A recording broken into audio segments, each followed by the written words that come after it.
Well,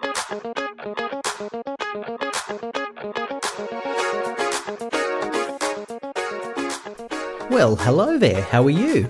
Nice to see you again. Are you as enthralled by the celebrities walking the blue carpet of the Met Gala? Yeah, it's hard, isn't it? We love the world of celebrity. We wouldn't deny it because that's what we like, but the older you get, the more you can see the hypocrisy, right? Pharrell Williams, who I really like. I like him very, very much, but he's wearing this suit, and I'm looking at it right now, and I'm looking at the footage as he's walking on the blue carpet. Aren't they desperate celebrities to stop in front of those cameras too? It is amusing, like, because they know it's a still photo, so they stop and the shoulder and the head, the chin goes up. He looks amazing. His suit jacket is adorned with 100,000 individual pearls. If you know how much it's worth, please write to me at timetotalkaustralia@outlook.com. I'd be interested to know. I mean, it's got to be worth a fortune, right? Pharrell Williams, when asked, well, why are you doing this? What's inspiring you with this cause? Because, of course, with the Met Gala, there's always got to be a big, worthy global cause behind it. And he thinks for a ridiculous amount of time, i.e. he hasn't actually given it any thought prior to walking onto this blue carpet. He's been too swept up in preparation. And he finally comes out with, I'm doing this for all the working class people, because that's where I came from. Oh, really? You're wearing 100,000 individual pearls for the working class? Fuck, come on, guys. You got to stop talking. We accept that you are wealthy. Just be unapologetic about it. Please don't try to have your cake and then pretend you're still with us. You're not anymore.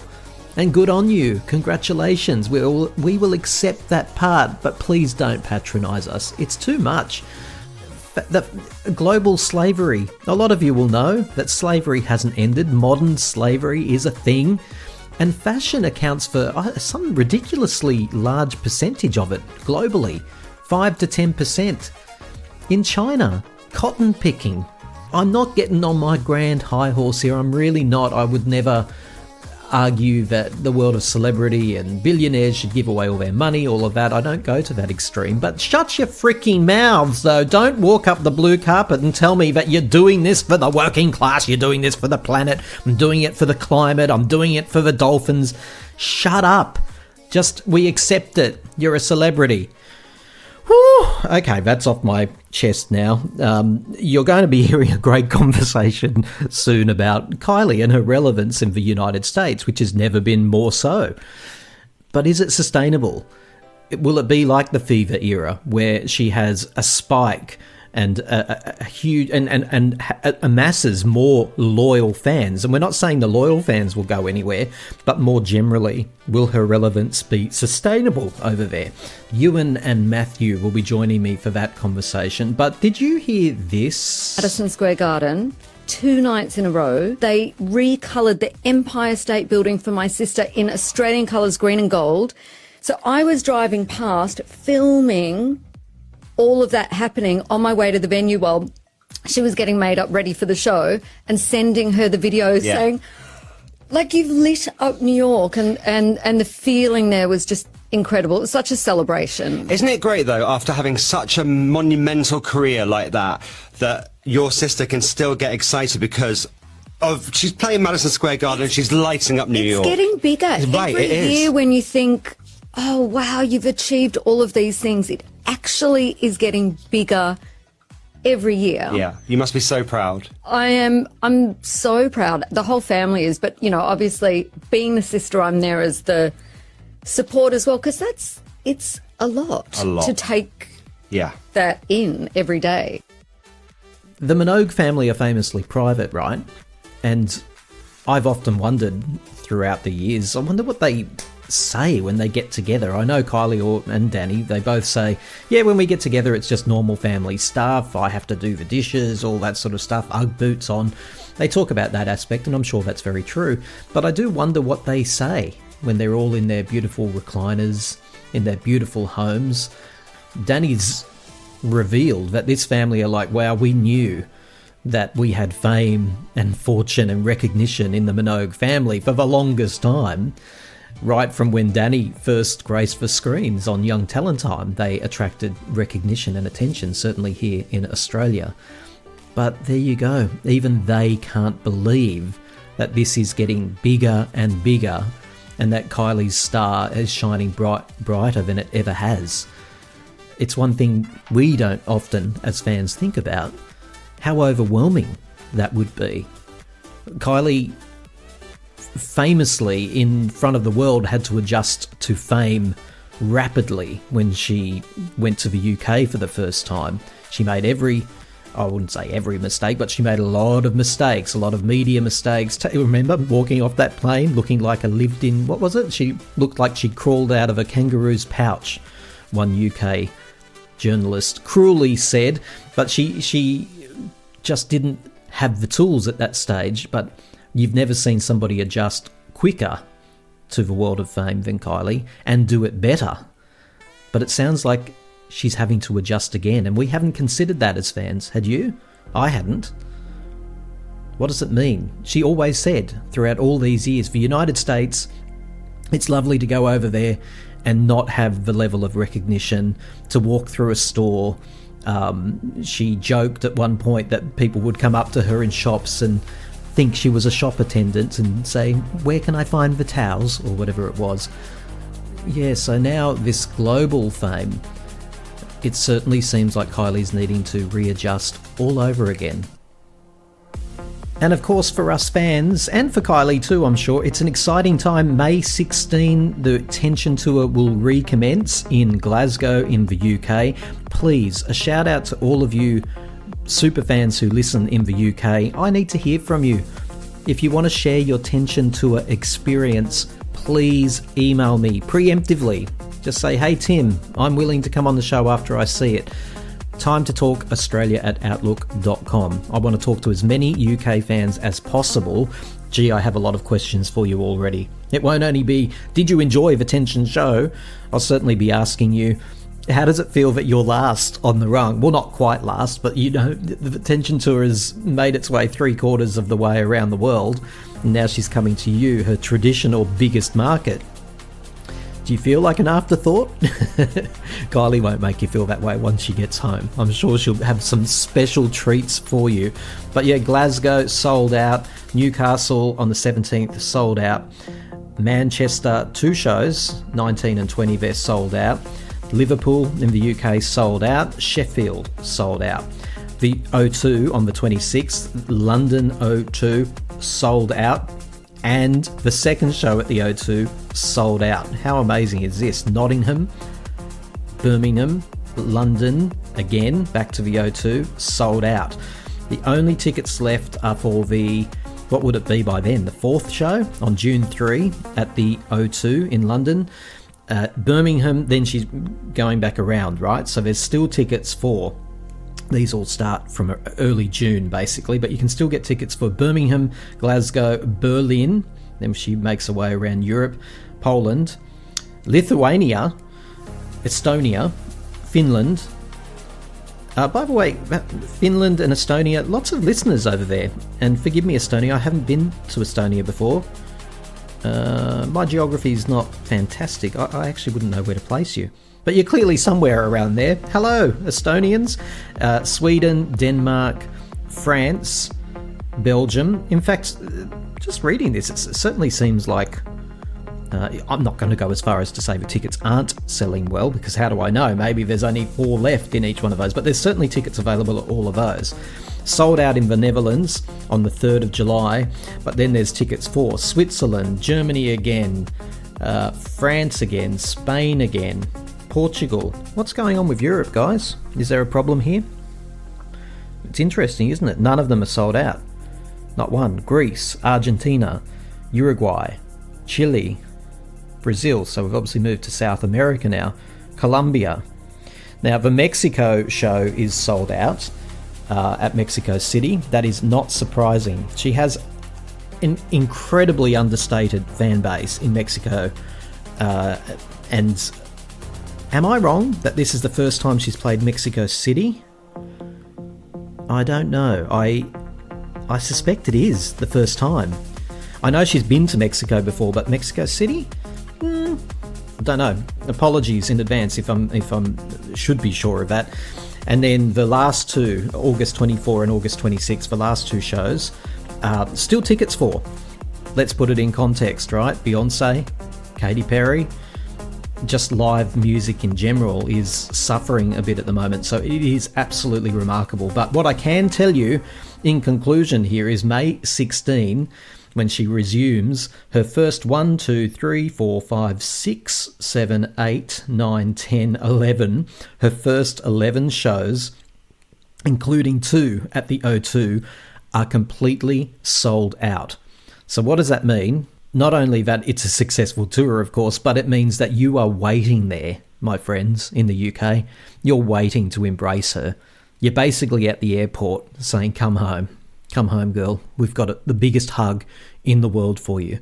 And my God, we know Kylie, she's going to be so grateful to be back on UK soil and interacting with you again. It's overwhelming even thinking about it. It's so brilliant that she's coming back to sort of where it all began in a way.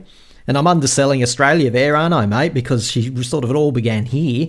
But that's where she went into the stratosphere, of course, in the UK. So please do embrace her when she arrives, as I know you will. Now, here comes the music. Oh, you're both very, very popular lovers, I have to say, and you have done Kylie proud by supporting this incredible moment in her career, this late in the piece. But I want to talk to you both. Is it a happy moment, May 2, when it concluded, or is it bittersweet?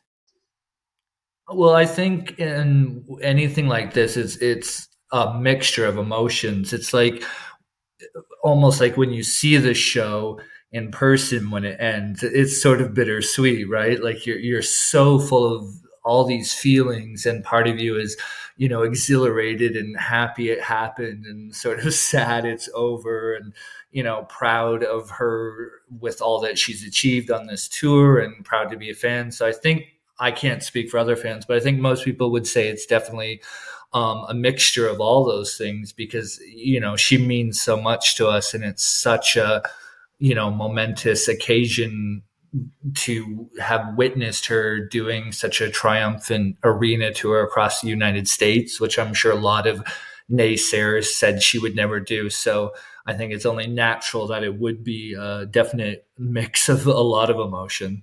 Yeah, Matt, I'm sure there's a song somewhere along the line, maybe not a Kylie song that talks about this is not an ending, it's only a beginning. I know you saw her twice.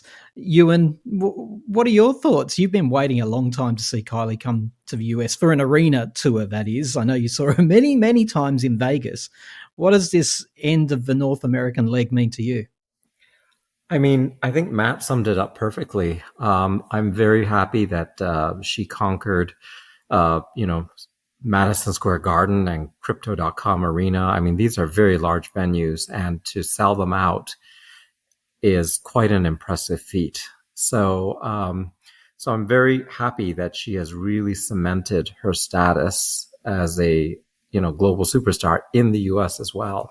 But I will not lie, I've been very blue today because I thought, wow, I just saw the last show of the North American tour last night. I'm like, there's no others coming. So, yeah, I've been a little bit melancholy today over that.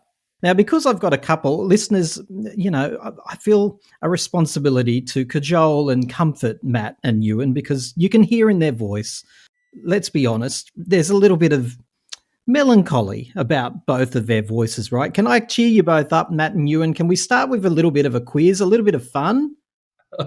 Certainly. Matt will win this quiz. Now, I make it really clear, this is not a competition. It's fun. There are no winners. There are no losers. It's all about Kylie. Pick a buzzer, please, my friends. What do you want to say? Any word in the English language?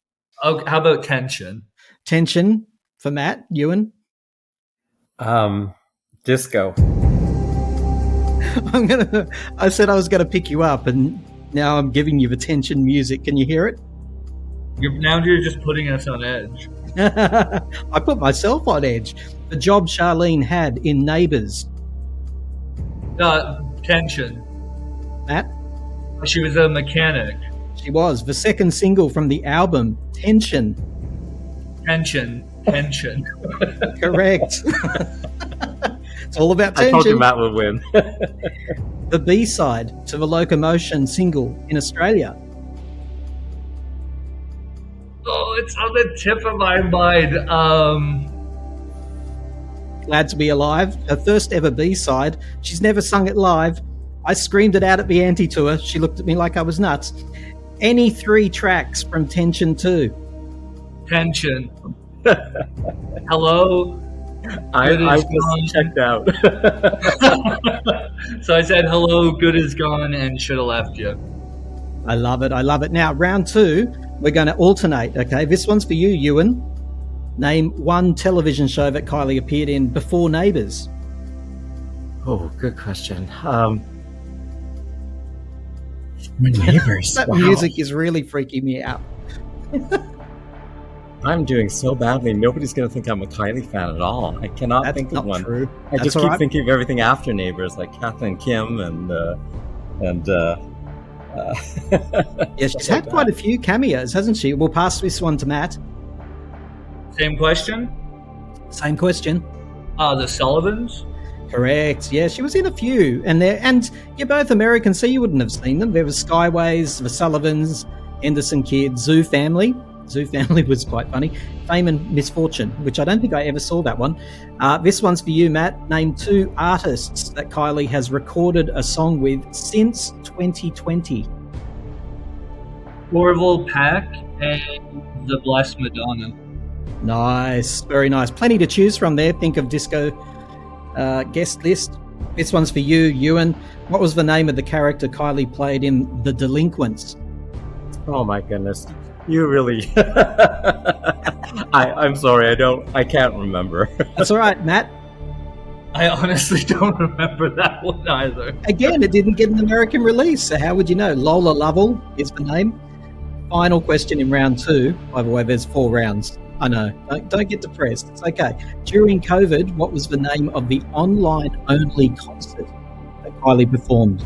The Infinite Disco. Beautiful. What an amazing moment that was, too. Name 2 non-single tracks from the album Enjoy Yourself. Oh my goodness.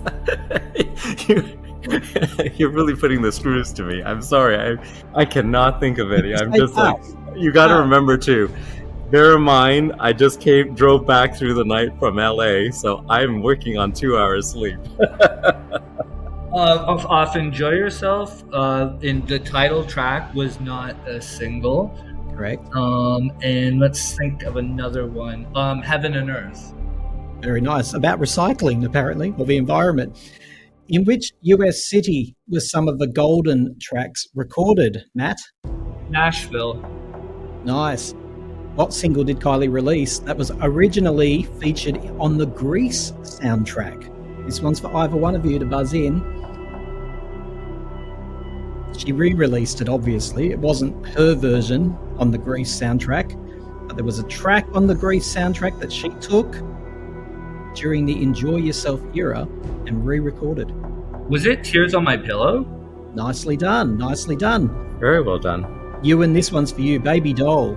It's an unreleased track with music produced by which famous artist?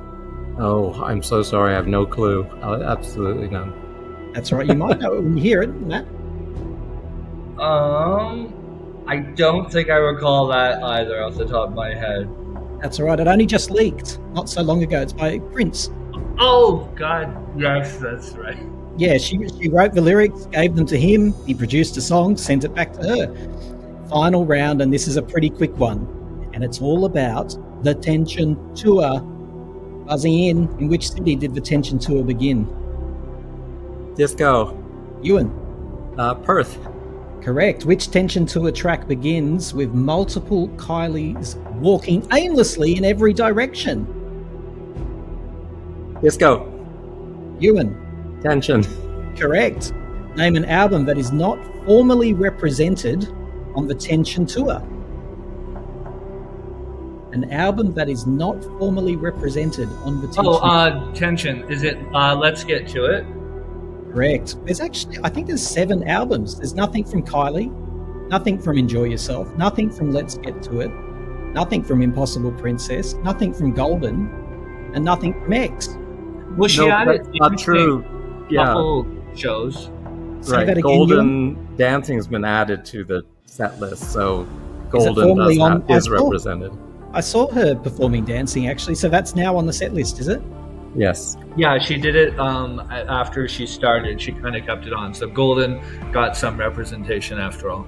Justice for Golden. I love it. What was the one city on the North American leg of the Tension Tour where Kylie played twice? Tension, New York City. New York. They both know that. Madison Square Garden. Who is the musical director of the Tension Tour? Ooh, that's a good one. I don't know this one. I think his name is on the tip of my tongue, but it escapes me just slightly. I'll give you some initials. S.A. Oh, it's Steve Anderson. It is indeed Steve Anderson, longtime collaborator. Final question of the whole quiz. Everyone breathes a sigh of relief. Thank God for that, they say. In which city and country will the Tension Tour conclude on August 26?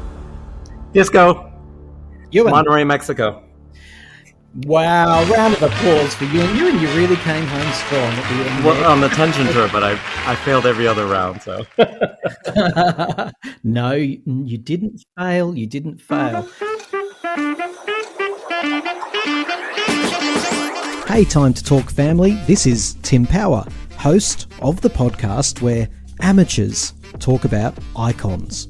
To keep our show commercial free, we rely on your support. Many of you have chucked in just a couple of bucks, or sometimes more, which lets Time to Talk Australia pay its way. There's no obligation, of course. Keep listening to us no matter what. Liking and sharing our content is also a huge help. But if you do hear something that you like and you think you can support the show by throwing in a couple of bucks, head to patreon.com/Time to Talk Australia. The link is in the description of this podcast. Hi Tim and Time to Talk listeners, this is Danny from Melbourne, and I'd just like to say your latest podcast made me very angry. And as always, we want your voice memos. If you've heard something that you agree with, or possibly you're outraged, and let's be fair, many of you listen simply to be outraged, then take out your phone and record a voice memo. Cap it at around the 2-minute mark, and then send it to me. I listen to all the voice memos that come through, and occasionally we include them in the show. Our email is timetotalkaustralia@outlook.com. Thanks for sharing, rating, contributing, and donating to this very little podcast from Down Under. I genuinely love our little Time to Talk family, because lovers of pop are an endangered species. So, why don't we go extinct together? So that's all I have to say. Get off the airwaves, you're such an amateur. A bigwig in BMG recently said that the United States is Kylie's biggest market. And I'm going to find his name for you in just a moment. But I think this is open doors. Only the beginning, and I really mean that. I think she's about to have access to the best of the best in the American music industry. And I think that we might find some really exciting musical opportunities coming our way. What do you both think is the ongoing impact of the success that she's had recently? Is it just a flash in the pan, or does it lead to new things? I definitely think it will lead to new things. I mean, Kylie's had such longevity, and I get that it hasn't been the same over in the US as it has in the UK and Australia and Europe. But when I was at the US shows and, talking to other fans, a lot of the people, they weren't just talking about singles or the obvious hits like Padam or Can't Get You Out of My Head. Like, a lot of them really knew deep into her discography. And you could tell like they were like hardcore fans. And I feel like if you have that much investment in an artist, it's not something that's going to fizzle or fickle away, that easily. So that to me indicates that it won't be a flash in the pan thing, and that after this tour, she's sort of just kind of cemented her status here. And like you just said, Tim, I think it will lead to a lot of more creative things. And when we look at her work as an artist since, Golden and Disco, and that, like, she's been very, very, productive since during the BMG era, and she's been doing all these collabs and one-off singles in between. And I think being on tour in the US and touring new regions and arenas that she's never played before is only going to foster that creative surge within her. So that, entwined with the opportunities that will be presented, I think will definitely lead to new musical possibilities. And I think that the fans that have followed her across this tour will definitely continue to do so. That's just my take on it. Yeah, and I think we all underestimate too one very huge lesson that Kylie learnt a hell of a lot from. And that was on the back of Fever, the last time she broke for US, was the follow-up body language. Now, you can say what you want, folks, about if you've come to love body language or loved it from the start, but Kylie learnt that she did not remain true to herself. People fell in love with her for being Kylie during the Fever era. Then she pandered or tried to cater for the American flavour. So this time around, with that lesson under her belt, I do think we're going to hear an American influence. I really do, but it's going to be much more Kylie infused than before. Ewan, be really honest with me. Do you think 5 years from now we might be talking about that time where Kylie was really big in the United States, but it's sort of just faded away? I don't want to upset fans in any way. And believe me, there's no other person who would want to see Kylie really make it as a megastar in the US. But my feeling is, I think on top of what Matt said, I think that it's really important for her right now to follow up with a very strong album. I have found, as a person who has worked in the music industry, the US music industry, I have found that artists that have a fantastic first album, or a hit album, I should say, if they tend to follow it up with an album that doesn't do well, they do have a tendency to fade away in the US market. And I remember an interview I saw with Tina Turner once, and I think she was being interviewed by Larry King. And Larry King said, "You're kind of big here." And Tina responded, "Yeah, but in Europe, I'm like Madonna. I'm huge. I fill stadiums." And he asked her, "What's the difference between the American audience and the European audience?" And she said, with the European audience, when I come out with an album, I just pick up where I left off. Whereas in the States, I kind of have to rebuild some of the popularity that has since waned since my last album. So I think it's really important for Kylie to have a really strong follow-up to Tension 2. And if she does, I think it will catapult her into, the stratosphere in the US. If she comes out with an album that's not well received here, it is possible that 5 years from now we could be talking about, what once was. So, what a fascinating take. And now that you've put my mind to it, or at least Tina Turner has put my mind to it, you're right. There's a lot more of a fickle, maybe, audience. Loyalty in the United Kingdom and in Australia is really very strong. Once you're a national treasure, you're a national treasure. And exactly. you might go into the wilderness for a while every now and then, but we hold on to you despite this tall poppy syndrome. I agree. Would you say, Ewan, the other aspect of this is not only a strong follow-up album, which I tend to agree. I mean, it's always like that in pop. You need a strong album. You need the music under your belt. But do you think it's also more important than ever that she follows up properly in the United States? Not just release an album, visit New York for a couple of days, do a few signings, and then head back to Europe. Do you think she needs to have an ongoing and much greater presence in the United States? I absolutely agree with that. You can see the amazing amount of mileage and what she's done in just the last 2 years with the Vegas residency and doing this US tour. I mean, had she not done the promotion that she did for Tension 1 and Tension 2, I strongly feel that the arena tour probably could not have happened, but it did happen because she was really working the American market, and the Vegas residency really reminded everybody here that she is still around and still going strong. So, Matt, if we take Ewan's words, it's almost up to Kylie. If she wants to invest in the time, set up residence in the United States, possibly she can not fall back into oblivion. But if she's not prepared to do that, then possibly we just do have a second coming, which fades away. What do you think? Well, I think what Ewan said is correct, and ultimately it will be up to her because the U.S. is such a huge country, right? And it's like landmass wise, even is much larger than say the UK, and it will take more than her just coming over, doing a week of promotion, and then going back to the UK and promoting over there, as you mentioned, but that will ultimately depend on how much time she wants to invest over here.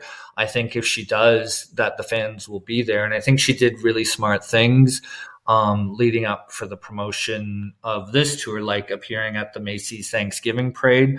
I knew a lot of American people who had kind of heard about Kylie from me, just, constantly going on about her, and then be like, oh, I saw her at the parade and I saw her perform, and and I never seen her before. So I think she was definitely very good at getting herself out there, with some of the things we mentioned, the residency and just really smart promotion, but it takes a lot of time to do that. So it will ultimately fall on her if it, is that something that she wants to really focus on? Or is she okay with, did she feel like she conquered it? She did this big US tour. Maybe that's enough for her. It will ultimately decide what she wants to do. Well, my take, and knowing Kylie for as long as I have, is that she's got the hunger. She has the appetite, more than I've seen for the United States, I'm talking about, ever. I said I'd go back to the person who said that from her record company. His name is Alistair Norbury. He said recently that the United States is her biggest market in terms of streams. So that's a huge thing. The other thing, Matt and Ewan, that I've noticed is Kylie has a lot of goodwill now. So what I mean by that is when she goes over to the United States in the past, she'll do the circuit of the TV shows, the radio stations, the magazines, the newspapers. And she goes, yep, basically I'm here for a visit. This is the promo tour. Have you noticed when she goes onto American TV, these people are like, oh, Kylie again, like they've built relationships, and Kylie's so good at building relationships. If she wants to go over on the Today Show or go over and do how some of the morning shows do a live performance outside the studio, they would all love for her to do that, A. And B, I think she's got the relationship and the goodwill for them to do that. My personal take is you are going to see a lot more of Kylie in the United States, because the question you both asked is, does she want it? Oh, yes, she does. Oh, yes, she does. And I think you're right. I think that people would go insane just to have her back here, and that all those shows would be completely elated to, have her come on, do a performance. And I think the fans will be there as well. So I think she has a fiercely loyal following over here too. And I think we've proven that with this tour. And I think that we're just as hungry for her to come back. Like, I know the tour just ended, but I mean, just listening to you talk, I can't help but get, excited about what the future might hold, and hopefully she'll be back sooner than later. And I also want to add that I think these media outlets are happy to have her simply because she is so kind and gracious when she's there. I have a friend who is he's famous and is in a pretty popular band here in the U.S. And you're not going to tell us who it is? I'm not going to say, but I'm just going to say he's famous and he's in a band here, and he explained something to me that we as regular music lovers probably don't consider, but he said to me that when you're gracious and kind and polite and helpful to the media, they support you. They get behind you and they play your records, and they really want to see you succeed. And I think Kylie has done just that, and the people who, the stars who are very condescending to, media personnel, you'll find that once their star starts to fade, they are quickly forgotten by these media personnel. And, the actor Robert Wagner said something similar. He said, it's easy to get work when you're at the top of your game and you're hot. You're the it person of the moment.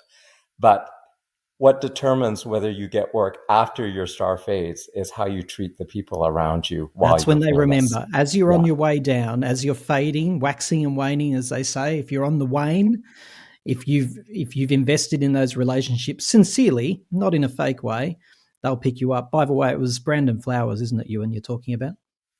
No, it's not Brandon Flowers. Fair enough. And just finally, Ewan, to go back to your point about if she managed to follow this up with a big, forget a big album, a big song. She needs a big song like "Call Me Maybe" or something, which Kylie herself has referenced. She loves that sound and it's lightning in a bottle type of thing. If she happens to have another big song, would that then cement her permanently? Like, my question more is, does the United States embrace permanently like the UK and Australia and other territories do? Is it always reliant on the last song? No, I think certain people definitely get to that level. I look at people like Beyonce, Madonna. Dolly Parton?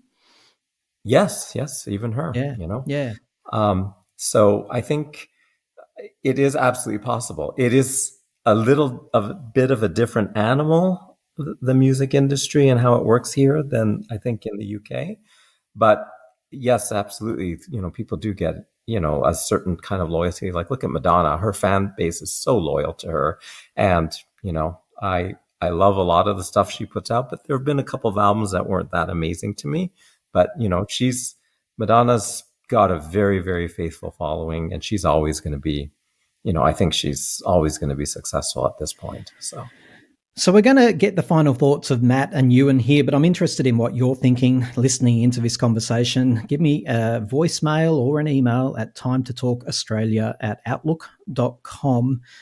What type of music does Kylie need to release next? Because there has been a lot of speculation, mainly because of Kylie herself, talking about Impossible Princess 2, not necessarily in terms of the sound, but in terms of the personal nature of it and maybe a little bit experimental. I know Kylie said that, but now that this Tension tour is wrapping up, I think it's a mistake. I would love to hear that album she's describing. This is not the time. I'm sorry, Kylie. And by the way, I have it on multiple good authorities that Kylie's camp is listening in to the show to hear what fans think. So if you are listening, Kylie's camp, please, not the time for Impossible Princess 2, not the time for experimental, not the time for the anti-tour, like the opposite of what's just happened. Kylie likes to do big, then intimate. No, this is the time to hit hard. That's my thoughts. What music do you want to see next, Matt? I think, honestly, this is just my opinion. I'd be really open to whatever she wants to do, and I'm not opposed to her experimenting, because I think at the end of the day, as an artist, and I think that's my draw to her, is her music and her as a performer above anything else, like her celebrity or what have you. I think at the core reason I love her is her musicality. And I think that whatever she chooses to do as an artist will really shine through. And I think if she's pushed in a direction where they think, oh, this might sell more, if she's not in it completely and she wants to do more experimental, I think that will be a bigger mistake, because I think that people can almost pick up on the artificial, nature of it, or the insincerity. I would rather her do what she feels she wants to do as an artist more than worry about a next hit. And I mean, she's had, success for 5 decades, and she's sold 80 to 85 million units and had billions of streams. She doesn't have anything left to prove commercially. And she's made her millions, and she could have, rode off into the sunset and, had a good life, but she's not. She wants to keep being a creative artist. And I think so whatever she wants to do, whatever she feels most impassioned about, that is the sound I think that she should pursue, and not worry about all the rest of it. Once the album is done, then her team can worry about how to market it, how do we make it successful. But I think when she's in the creative stage, she should just do whatever she feels like, and what direction she's really, sort of feeling the drive towards. That's my opinion. Yeah, Ewan, I'm torn listening to Matt there, because of course he's 100% right ethically. But when you're on a high, commercially, you can't afford. The reason Kylie has the luxury to experiment at times is because she is commercial. Otherwise, she wouldn't have that luxury. So, for example, I feel that if she was to experiment, in inverted commas now, that'd be like experimenting immediately after the original Kylie album or immediately after the Thieva album. It's not the time to do it, in my opinion, even though I totally respect where Matt's coming from, that she needs to feel creatively fulfilled. Otherwise, we're going to feel it and it won't resonate. What are your final thoughts, Ewan? I would tend to agree with you, Tim. I think that, as I said earlier, I think it's very pivotal right now that she come back with a really strong album that's very, very well received. I think for her to really cement her place here. And I love when artists do experimental stuff, but I agree, if she's trying to break the US market wide open, I think now's the time to really push for that. And so I would think, I was at the show last night in LA, and I just thought to myself, this is just one giant dance party. That's really all it is. A really fantastic dance party. So I think for her, she has to realize who her audience is in the US and give them exactly what they expect of her. And I think, we see the situation with Impossible Princess and then the amazing triumphant return with Light Years. I mean, to me, that really sent the signal to everybody that, Kylie understands that this is the type of music that her fans expect of her when Light Years came out. And that's why I think it was so wonderfully received by her fans. So I think she has to also read into that and realize that, as I said yesterday, I was looking around the entire arena and I was thinking, wow, she's virtually sold this place out. And I just saw all these fans on their feet jumping, especially towards the last 8 songs. And I was thinking, this is why they come to this show, because they come to really just have a great time, dance like crazy, as if the rest of the world isn't looking at them. And I think that's really what she's providing a 2-hour escape. And I think that Kylie has to recognize that her music does that, and that's what people look to her for. What an absolutely fascinating point in Kylie's career. What a happy problem too. Sometimes we're going, after Kiss Me Once, where to now to try to get back on track? Here we're saying, how does she sustain the success that she's having? I hear Matt's point that maybe sustaining the success she is having, given everything she's proven in her career, isn't that important. But there'll be plenty of fans similar to me thinking, oh, come on, let's take it even harder and higher right now, which might be selfish. But what a fascinating and delightful problem for Kylie to have. Basically, the question is, folks, what does Kylie do after the tension to her raps? What does she do? Amazing stuff. Matt and Ewan, thank you so much for talking to me. A great conversation. Thank you for having me. Yes, it's a pleasure to be back, even though I got thoroughly trounced during that quiz.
coming to you from the mountain fortress of pop culture.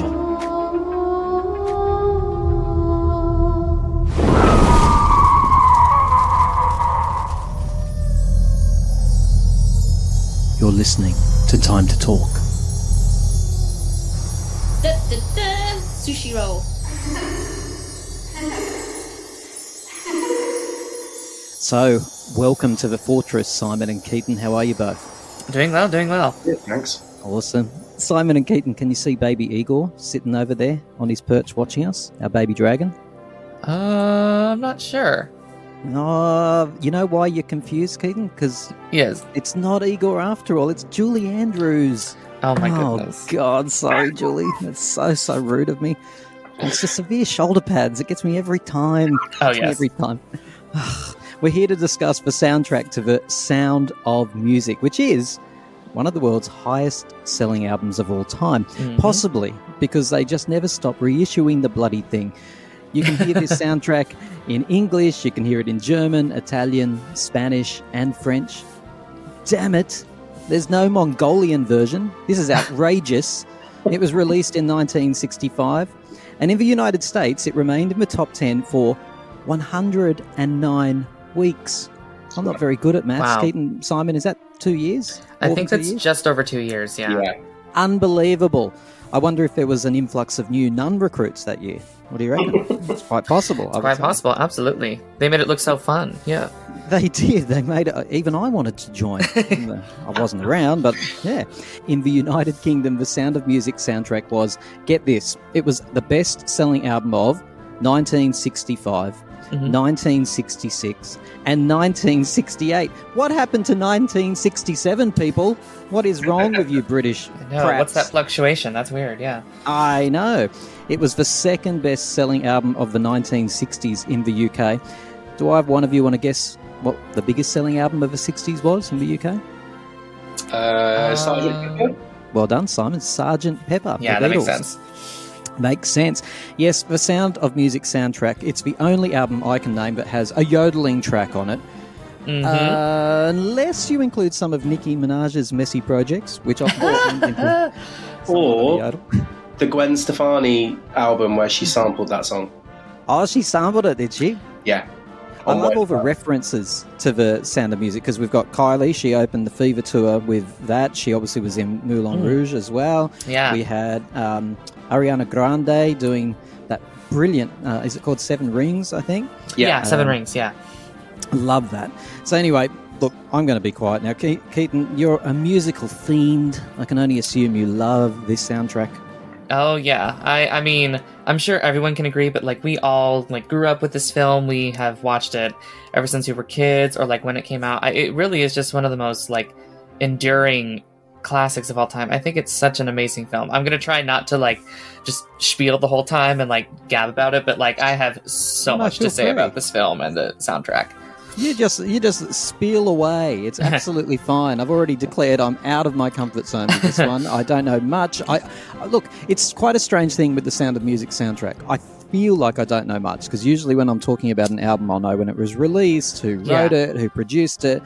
This one, though, I know the music probably every bit as well as any other album I care to mention, mainly because it's been in the house since I was born. Absolutely, And yeah. every year they played it on TV. Thank God for streaming and the internet when I didn't have to rely on free-to-air TV anymore, so I can actually make a choice.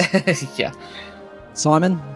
Didn't really like it for a long time, and then revisited it as an adult, and sort of looked back on it and was like, actually, this is a lot more interesting than I gave it credit for at the time, because I think all the like Nazi stuff kind of washed over me.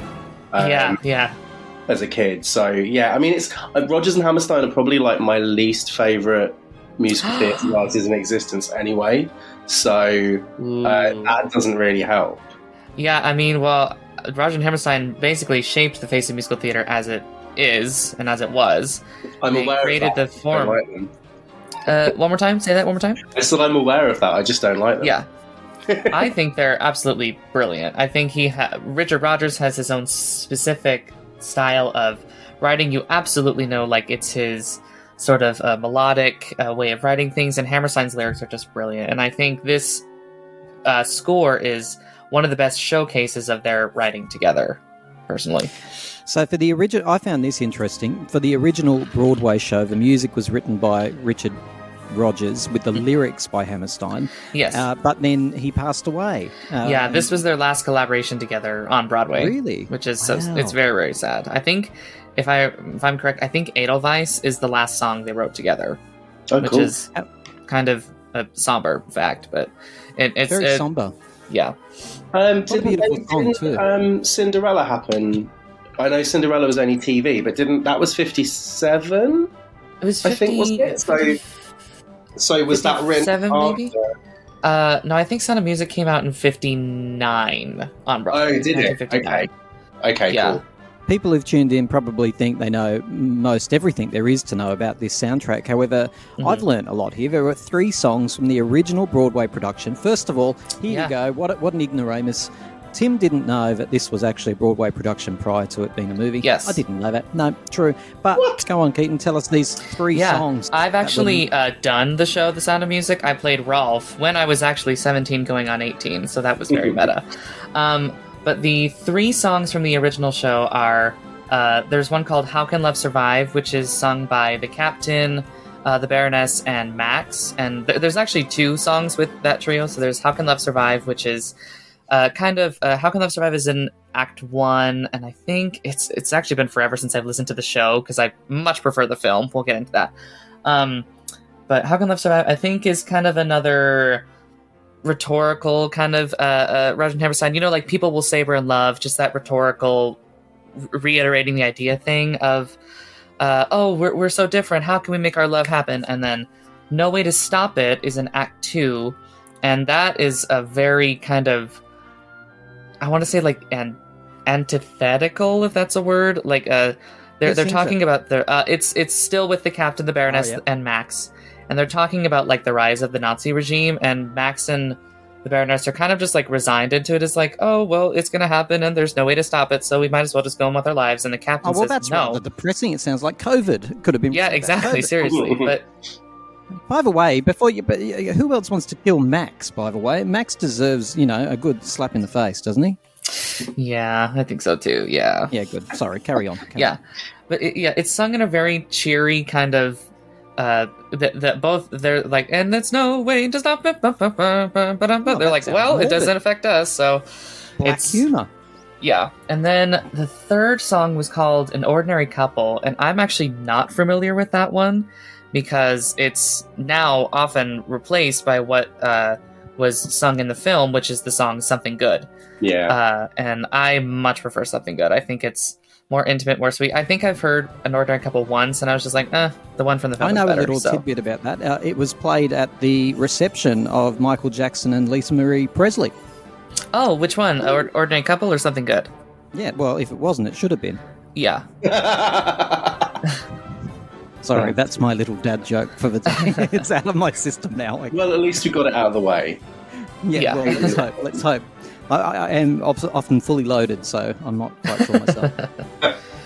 What is it about the music of this film that actually transcends other musicals? I mean, I compare it to Grease a little bit. Grease seems to have the same annual resurgence almost, and so does The Sound of Music. It never goes away. Christopher Plummer has recently passed away, so it's seen another spike as well.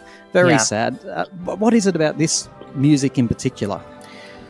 Well, I think relating it to Grease, again, it both, not that Grease is terribly family friendly, but the fact that The Sound of Music has so many songs with children and everything, and that the themes are pretty catchy and accessible, I think that has made it accessible for all ages, that anyone can enjoy it. Like, actually, going back to what Simon said, as a kid, I always loved Oh, a Dear.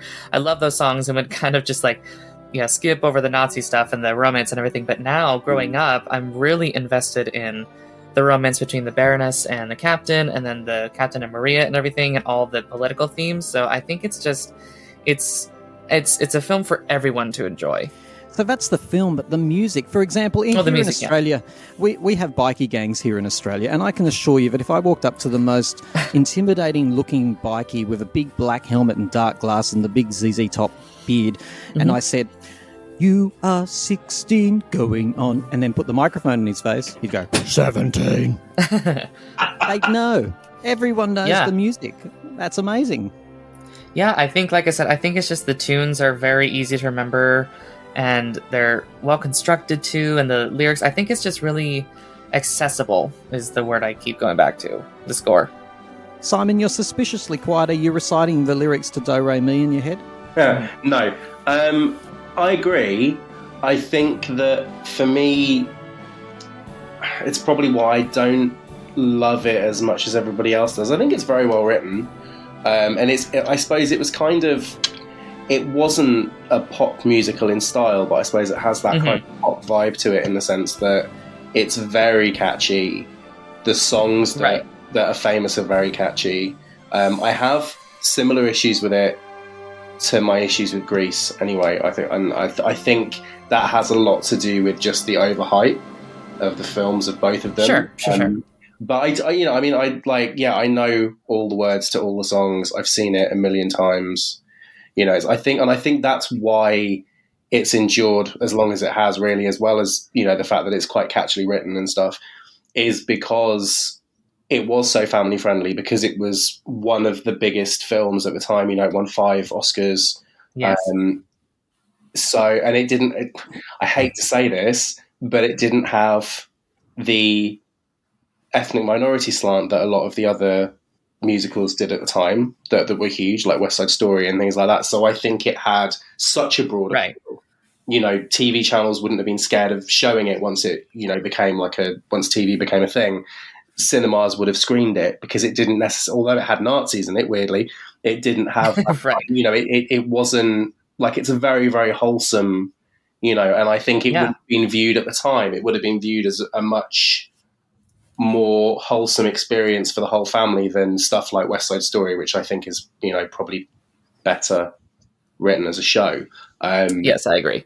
But, so I think that's part of its enduring kind of fame, really, as well. Exactly. And talking about the soundtrack, you just can't get songs that are more brilliant than this, to be honest. I'm not saying they're my favourite, probably because I've heard them too many times, but they are brilliance personified. If you could write songs like this, you're an absolute genius. And you've got to be a little less cynical to appreciate some of this too. Because, for example, I must admit, there's barely a time that I listen to Edelweiss and don't cry. I find it a very, very lovely song, beautiful song. Not only the song itself, but I suppose the way they capture it in the movie and what it means, and he's reconnecting with his children and his family, and he's finally working through some of the hurt. I'm starting to cry now. It's a horrible thing.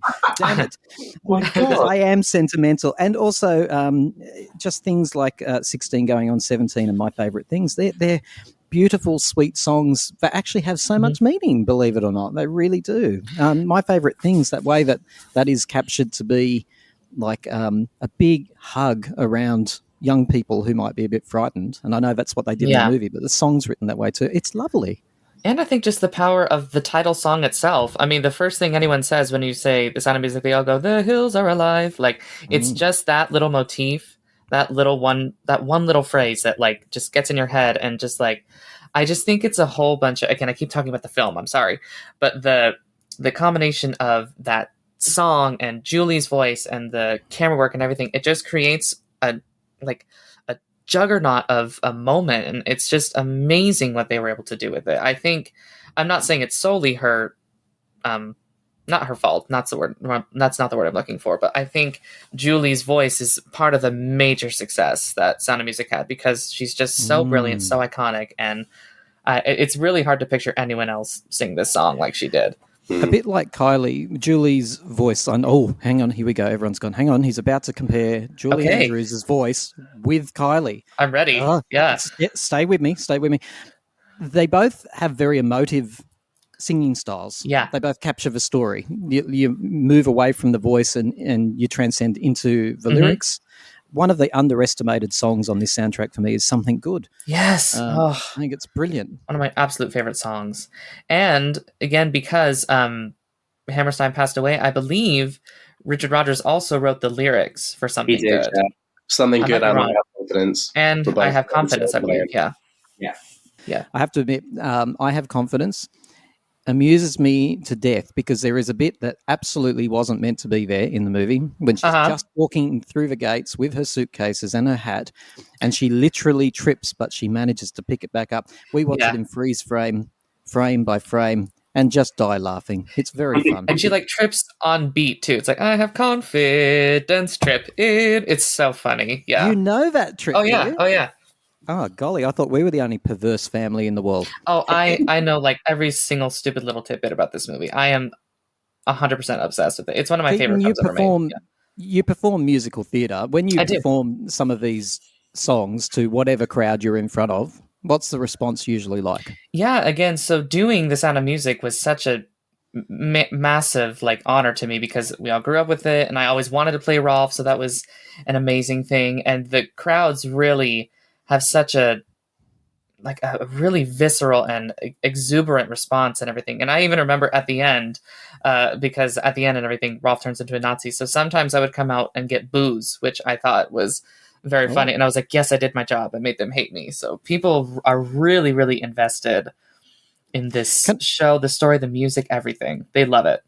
Is Ralph the character that has his pants pulled up so tight you can see his whole gingerbread and everything? No, he's the you're probably I think you're thinking of Kurt, maybe the kid.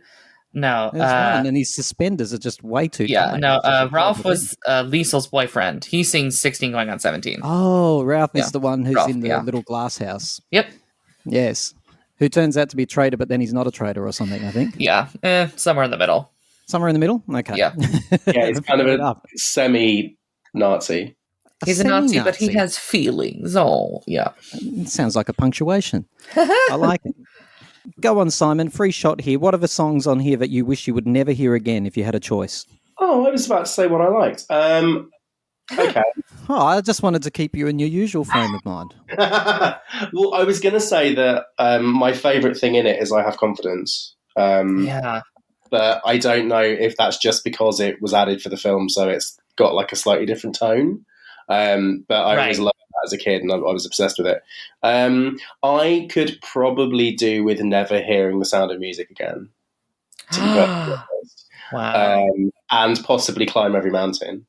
They bring me out in hives.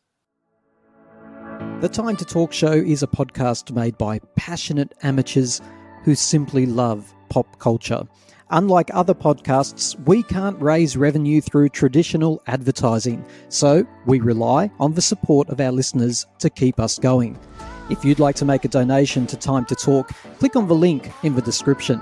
Your support will help with our production costs and allow us to keep bringing you content that celebrates, honours and skewers the very best and worst in the world of popular music, film, trends and culture. Thank you for enjoying our shows. We absolutely love our growing legion of loyal listeners. Poor Keaton. You're like strike one, strike two, strike three. That's what's happening right now. Yeah. Stunned silence. Well, we see. I've got a musical theatre background as well, but generally, I don't like anything pre sort of 1965 unless Bob Fosse was involved with it. So sure. Totally. So I kind of share that sensibility. I like The King and I, but other than The King and I, I'm not really hugely into anything pre sort of 65. Absolutely, yeah. We must talk about The Lonely Goat Herd, please. Yes. I don't know what else to say about it other than I was equally repulsed and fascinated as a child with that part in the movie, and I do hate yodeling. Well, in the show, the place that Lonely Goat Herd is in is where in the film My Favorite Things is. So that part in the show, that the Lonely Goat Herd is meant to be the song that comforts the kids. But I think, and My Favorite Things is sung between Maria and the Mother Abbess, which as a sort of thing of like, I think Maria's scared to go with the kids, and she, the Mother Abbess is like, no, don't be scared. You can sing this song, which I feel like is kind of weird and juvenile for Maria. So I'm glad that they put My Favorite Things where it is in the film. So in the film, Lonely Goat Herd kind of has no purpose. I know why the Lonely Goat Herd original, because this is based on a true story, and there was a Maria von Trapp who Yes, Julie Andrews yes. actually met, and that woman could yodel, and Mhm. she actually yodeled unbelievably well. I saw her in a little snippet. It was meant to be a bit of a comic thing, but yeah, she's standing next to Julie Andrews there, and she has a bit of a yodel, and yeah, she's got the pipes to do it. Yes. I don't know. I like Lonely Goatherd. I think it's cute.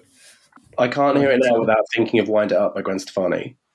Every time, even when I try and sing it in my head, I just start singing "Wind It Up" because. Oh yes, I think yes. Now I know the song you're talking about. I was like, what? Yeah. What are you talking about? But yeah, no, I know the one you mean. Yep. Which, interestingly, little tiny fact about that song: the reason the sample is there, it wasn't supposed to be. It was recorded without the sample. There was no kind of relevance to that at all. But it had it just had a beat and a bass line. It didn't have anything else to it. And I think it was, someone will probably correct me in the comments, but I think it was Paul Oakenfold was playing it in a DJ set, and he bootlegged Lonely Goatherd over the top of it. Yeah. And Gwen Stefani heard about it and was like, that's amazing. And then they changed the song. I'm going to go and look that up after this. I've got to say, I've got two musical theatre personalities on the line. Can either one of you yodel? No. I don't know. I can try. Go on.